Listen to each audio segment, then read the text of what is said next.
Bienvenue au petit cours d'histoire féministe. Cette semaine, j'avais envie de vous parler d'un enjeu actuel et de remonter à la racine historique de ce problème de société pour vous l'expliquer un petit peu. Donc, si vous vivez au Québec, vous êtes sûrement au courant qu'en ce moment, c'est vraiment rushant pour les parents de trouver une place en garderie pour leurs enfants. C'est plus particulièrement une question délicate pour les couples hétérosexuels parce que généralement, ce sont les femmes qui gagnent le moins cher et ce sont elles qui restent à la maison le plus souvent. Il n'y a rien de mal à vouloir rester à la maison pour s'occuper des enfants, peu importe c'est quoi notre genre, mais pour beaucoup de femmes, c'est même pas un choix, au contraire, c'est une contrainte. Il faut savoir que notre système capitaliste a été pensé par des hommes et pour des hommes à une époque où les femmes avaient absolument aucun accès au marché de l'emploi. À cette époque-là, on était tellement persuadés que tout ce dont les femmes avaient besoin pour s'accomplir dans la vie, c'était d'être mère, qu'on ne questionnait pas ça du tout, et les femmes elles-mêmes étaient considérées comme des enfants au sens de la loi. Et pendant longtemps, l'État québécois a même condamné les garderies pour empêcher les mères de travailler. Et elles travaillaient quand même, c'est juste qu'elles avaient vraiment besoin d'être débrouillardes pour s'assurer que quelqu'un s'occupe des enfants pendant la journée.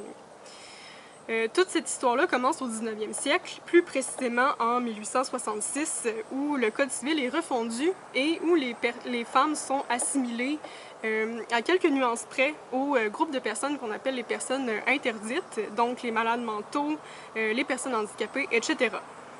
Bref, les femmes sont perçues comme un groupe de personnes dont on ne peut pas vraiment se passer, mais dont les hommes devraient pouvoir disposer à leur guise. Aussi, quand une femme se marie à un homme, elle perd son identité juridique.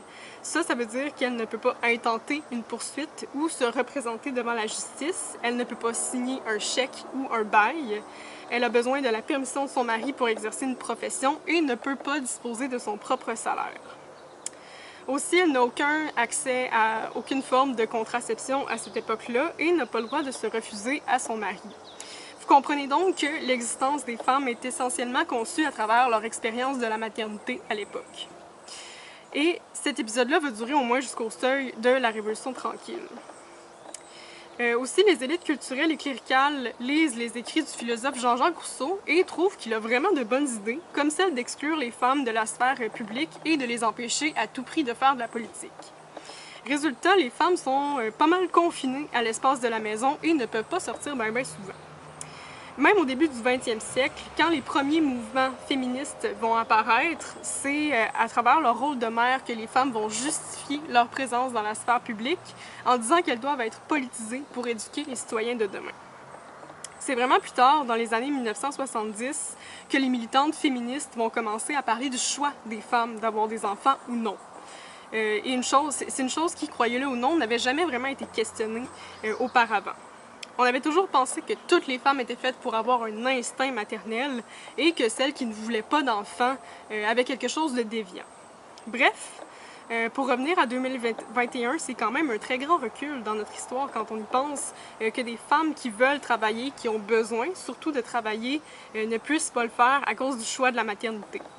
C'est pas un problème qui concerne les femmes, c'est un problème qui nous concerne toutes et tous en tant qu'individus qui vivent dans la même société. Et notre société, comme vous pouvez le constater, repose sur des lois et des croyances qui sont dangereuses pour la liberté et la santé des femmes.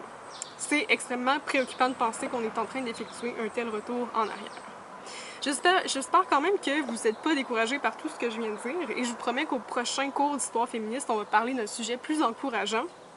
D'ailleurs, si vous avez des commentaires, des questions, des suggestions de choses dont vous aimeriez entendre parler, n'hésitez pas à m'écrire, ça me ferait vraiment très plaisir de répondre à vos questions. Donc on se revoit dans les semaines suivantes pour un prochain épisode du Petit cours d'histoire féministe.